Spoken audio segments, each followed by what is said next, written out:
In this video, you'll learn how to delete a project in Asana. This guide will take you through the necessary steps to ensure that you can successfully remove a project from your account, while also highlighting important considerations along the way. Begin by opening the Asana app on your desktop browser or mobile device. Ensure that you are logged into the correct Asana account that has the necessary permissions to delete projects. It is crucial to select the workspace where the project you wish to delete is located.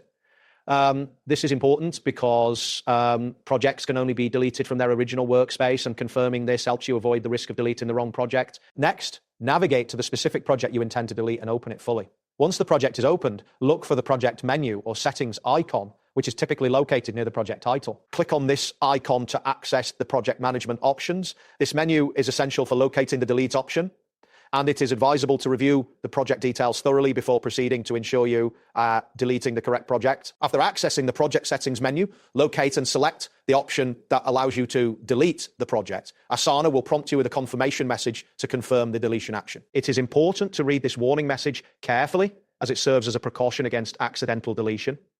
This step is critical, as confirming the deletion will result in the permanent removal of the project and all associated tasks. Once you have read the warning message, proceed to confirm the deletion. This action will finalize the process and the project will be permanently deleted from your workspace. After deletion, remember that the project and its tasks will no longer be accessible, which highlights the importance of being sure before confirming your choice. That wraps up today's guide. Thanks for watching, and catch you in the next tutorial.